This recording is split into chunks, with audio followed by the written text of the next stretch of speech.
late outs, rookies being dropped, rookies not being recalled, as well as the dreaded substitute. SuperCoach had it all this weekend, and I copped a couple of left-rights. I only had, in the end, 18 players. In the end, I had 3 or 4 primos just sitting on the bench, I think, or on field, not actually playing. So I, in the end, really copped a bad round, as you will see with my overall rank and my round rank. I don't think I've ever seen a round rank this low, 89,939. Didn't think that was possible, but it is. Yeah. That was a horrific round of a 1789. I knew it was bad when a lot of people were projecting 2,000, and I was projected in the 1800 or so. And yeah, I ended up dropping almost 6,000 in ranks. But anyway, let's jump into this and look at what went wrong. And if it wasn't apparent, what went wrong was Sarong and also the likes of Bolton being out, or on the buy, I should say, as well as Wanganeen, Malira, and also Sinclair. That didn't help, per se, alongside McRae and Horne-Francis. So that meant, in the end, I had only 18 players, and I had 1, 2, 3, 4, 5, 6 primos effectively sitting out. I had 6 primos sitting out, which meant that I had copped a really bad round. But anyway, the good thing is that I sat through all of that, which will be good in the long run, because I will be able to hopefully turn this around a little bit and still get a top sort of 12k finish, 10k finish or so. But yeah, wasn't the best per se, because all of these guys back, all of these guys out. But hopefully, we are hoping that Horne-Francis and McRae are back this week, because if they are, this suddenly turns around a little bit more. And the last 3 rounds of it, if we look at the round 14, the guys out, I only have 2 guys out currently, and that stays at 2.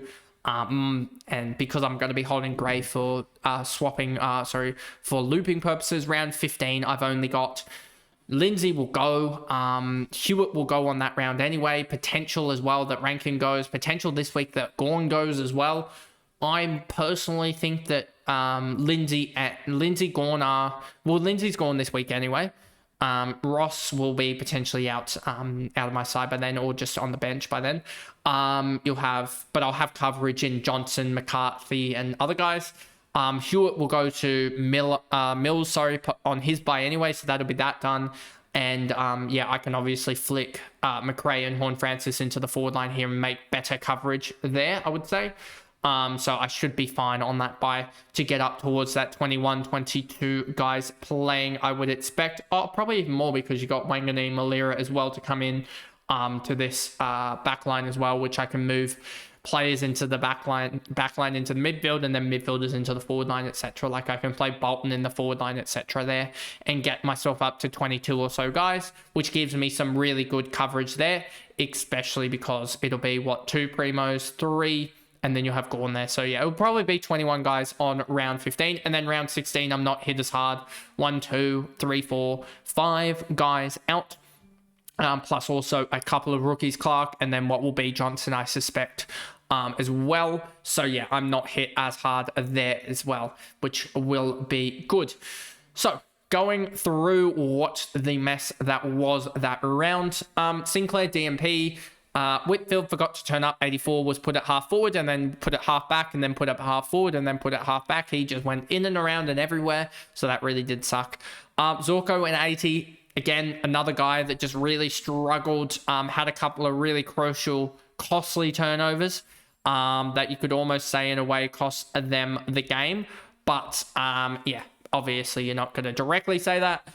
Sheasel 137, he was huge in the second half. 104, we went through this in the game review for that. Yeah, 104 from him in the second half alone is absolutely mental. So yeah, really happy about that. Carroll a 30, that kind of sucks that he just couldn't, was subbed out in the end as well, I believe, alongside the likes of Lindsay in his game. So yeah, really struggled there with the sub out. That probably, the 2 sub outs potentially cost me about 40, 50 points as well. So yeah, that kind of does suck. But yeah, Carroll It's a guy that I'm probably going to hold, even though I probably shouldn't be, just because you'd hope he gets some more games and get some ability in that backline to score at 60 or something like that, but we'll see. Angus Clark is 71. You're really happy about that because a couple of 60s and he gets his way up to 230, 240k if my memory serves me right. Let's just quickly do this. Yep. 236 and then 250k basically first round out of the bye. So I'm really looking at in the next 3-4 weeks him and McCarthy looping together, because if McCarthy comes in and scores 70 for 3 weeks, if we just look at this post bye, I know he's on the bye currently, I think, or sorry, bye next week, but if McCarthy scores 75 for 3 weeks or so, look at this, just absolutely gun off. You'll see that 70k and then 52k, then 39k. If I can get McCarthy plus Clark to basically a primo in round 19 or something like that, when they're like 250 or so k, because there's also a chance that McCarthy goes and scores like a 90 or something like that. I know he's not going to average 90, but if he does, then he just goes crazy. So yeah, we really need some big scores from McCarthy when he comes in and plays, so that we can have him there and he can be an easy choice for us. But anyway, enough about this backline that really sucked. And also Gray, he got injured in his the VFL game that he was playing on a horrific oval. Dawson 108, absolutely huge. Merritt 81. I say 108 is huge. Well, it is for this side. Merritt 81, don't like him playing a halfback. Play him in the midfield. He scores his best in the midfield. Look at him as a midfielder. Like, look at this. 100, 105, 100, well, 111, 109, 100, 105, 115, 115, 112, 116, 115, and 108 this year. And that 108 this year currently has a couple of issues with their backline games. So just play him in the midfield. It isn't that hard. Your midfield's way too slow anyway. So yeah, the Bombers need to fix out their midfield, simply put.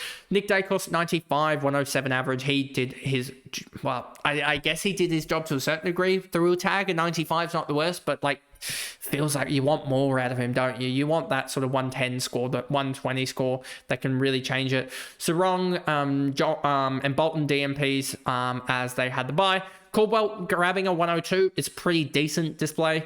Yeah, I just have a feeling he's going to have a game or two in the next couple of weeks where suddenly we're looking at him and going, he's going to be 530k, and just being like, oh, he's actually now sort of up there with the really, really, like the Zach Butters and stuff like that. Like, look at this. A 105 gets him very, very quickly up to, and if we just do him scoring a 120 or something like that here, he gets to 520k very, very quickly. So yeah, I wouldn't be shocked if he does something like that. Like, he's done 120 basically the last 3 weeks. So yeah, I wouldn't be shocked if he averages 115 for 3 weeks and is 534k. That wouldn't shock me. And so yeah, to get him for 440k for a guy that's probably in 3 weeks a good damn chance of being 530k, that's a really good trade-in. And that's why I'm looking at guys like Doherty, McKercher, and guys like that are really cheap, that I can go and grab and just be like, oh, you're really extremely cheap. You shouldn't be this cheap. Well, like, yeah, that's what I'm looking at. And then you've got, Cherry, Boyd, Gorn. Yep, they've done their job. I mean, Boyd did his captaincy job, and then Gorn went 131, which is pretty good in the matchup that he had. And he basically has to go his last couple of scores against Port to basically match his break even. So there is a big chance as well that I do go something like I need to work this out as well on a spreadsheet. And I will do this on Thursday as well, I think, or Wednesday night. Probably Wednesday night when I'm watching the World Test Championship final. I'll do a lot of research for women's game coming up, as well as just doing this in general trades scenarios and stuff like that. But yeah, Gorn definitely could be a trade out this week to TDK. Makes us a bunch of cash, as well as just enables a lot of trades to open up suddenly. Like, I can go, I think, Gorn to the likes, because what is Butters? Is Butters 562, I think? Butters, I've messed up there. Let's just check. What price is he? 563. That's tight with Lindsay. That's really tight, I think. Let me even just work this out. What is De Koning's price? Oh, but I've got leftover cash anyway, so I should be fine. De Koning's 536. I've got 25k. That would be 160k up. 560. Yeah, I'd have enough. I'd have enough there by about 12k or 13k, to the point that I could almost go Carroll out. but I'd have enough to go Stone, Lindsay, and Gawn to Butters, to TDK and Butters, which would be actually, I think, almost a really, really good combination, and then get Zach Jones as well, and then just start, and then basically play Bolton and all these guys in the forward line, which would be a lot better in the long run. And so that's something I'm definitely considering there. And then would be Hewitt to Mills next week. And then suddenly this side looks a lot better. I will show that once I get through the rest of this video. I'll show that later on. But yeah, Lindsay needs to go. Gross. And then, yeah, we have these guys on the bench. Bailey Smith late out, that did suck, losing effectively because I had to cop the 19 on field rather than effectively Bailey Smith, so it cost me about 100 points, whereas most others, it costs them only about 50 or 40 points, so I really cost an extra about 50 points there based on his average and what Lindsay scored. Petrarca, 115, did his job. Rankin, 89, he didn't do his job, so he could be a potential trade out as well. We'll just have to look at that. Caleb Daniel, 454, he was... Yeah, 454. He was amazing. 124. Hewitt did his job. He's got one more week. If he scores a 75, I think he gets awfully close to what Mills is currently priced at. What do we need for him to get to Mills? Let's try an 85. Nope. We need him to go approximately, I think it is 93 to go to Mills's price. 94 maybe. Nope. We need a 95 out of him to go to Mills's price as per... that one. Let's go to the price projector as well on here and just see what Hewitt needs to go to get to that price. Let me just see this here. Hewitt, if he scores a 90, let's see what he goes to, 362. So in this DFS, he needs to get to only a 79 to get up to the likes of Mills's price for a direct swap. So that'll be intriguing to look at that as well. Next week, but we'll see how that goes. And then, yeah, Pedler, 37, that really did suck. And then Kennedy, 95, which was a good trade in. I feel like he's going to be a really good guy just to be able to swap in here and then also grab another, because he'll be a top 6 guy. I probably do need to find Martin, a way to get Martin in, but I got Merritt in instead, which was a really bad trade in all those weeks ago. I think it was Merritt. The Merritt was already in my side, so I probably should have gone Martin in general, I think, from memory. But anyway, it is what it is. Anyway, let's just look at this trade here. So if we go here, Lindsay, and then also trade out, who else am I trading out? A Stone, and then I grab up a DeConing. Let's check this out. DeConing, and then a Butters, and then I think I'll have about 12k spare. If I go here, and then I grab up put this McRae in here, and then grab up a Johnson here. Let's go here. So I'd have 13.5k spare, and then I can just go Pedler. You can staff off here. Horne-Francis can go in for Gross, and then I can put Dacos off field for Johnson here, and then Wangani Malira on for Carroll there as well. I could also trade out, instead of Stone, trade out Carroll, which could be interesting. If Carroll's dropped, I might as well trade him out. Comparative to, well, there's extra cash there, and Carroll might play games, so you might want to trade him, just hold him instead. But yeah, I'd suddenly have this side here, which actually doesn't look too bad. If you were just to put a Nick Dacos over a Zach Johnson there anyway, then you get this side here, which if you look at it like sort of I do, I sort of look at it like this a little bit. You're looking at it and you're going, I need to basically get Hewitt to, well, that'll be Mills next week. So that would be 6 trades left. And then I'd need to get basically Clark up to a primo, which could be like a McKercher or something like that effectively in a couple of weeks time. So that's what I'm looking at. And then I'd have 4 strong midfielders there as well in Merritt, Butters, Dawson, and Dacos at least. I mean, 5 actual mids and Caldwell there. So then I could start trading like a Merritt if he was to somehow have cash or something at that point. Maybe Merritt as his buy, trading him to someone or something like that. We'll see. But yeah, there's definitely different scenarios that I can go through. I just need to keep an eye on all the cheapies. All of the cheapies I need to keep an eye on, because there's going to be someone. Let's just quickly look at them here. If we just go and make the price sort of 490 to sort of that 300k range, and then just look at not the average per se. Let's actually go to like round points or something maybe. Let's just go and see if there's anyone in this sort of range that's really cheap. Toby Green's going to get really, really cheap after that injury, so that he's someone to look out in a couple of weeks' time, just because we know what he can put up.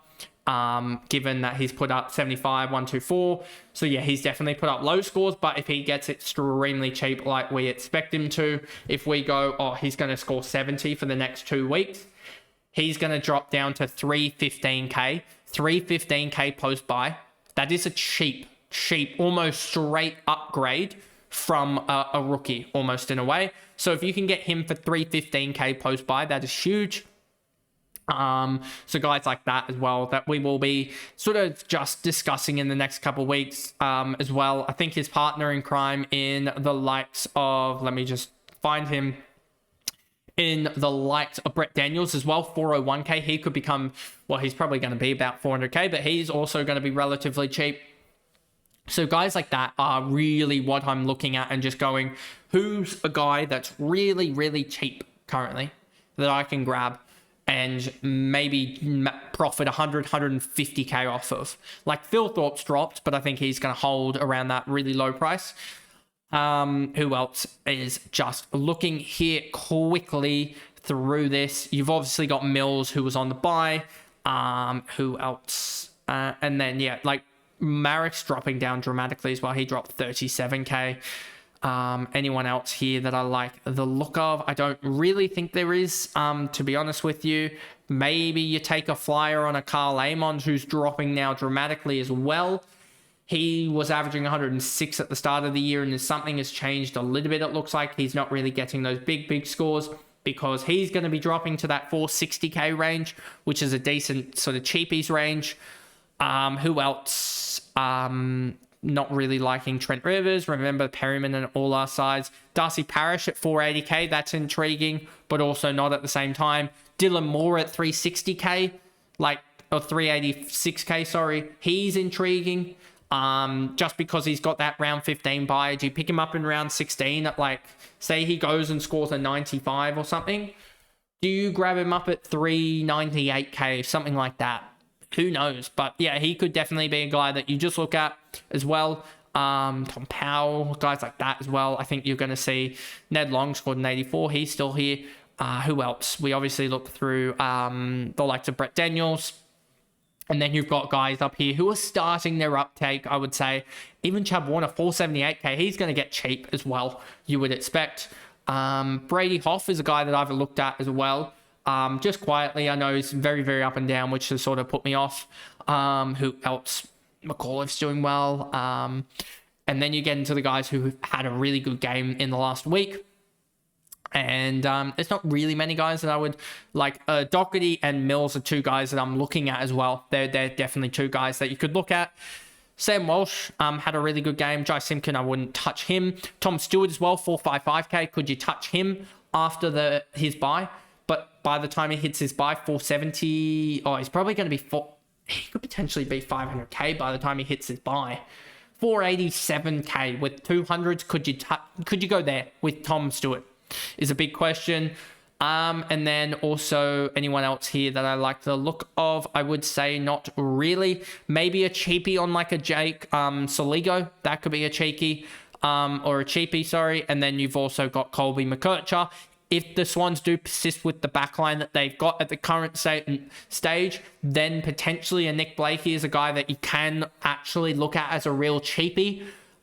He did put up a 45 against Adelaide, but with the backline more sort of structured in his favor, he could be an interesting guy to definitely look at. But you get, I think, a week at him because he's got that 74 break even. If he goes 110, 120 next week, then I'd be also actually considering Nick Blakey in my side.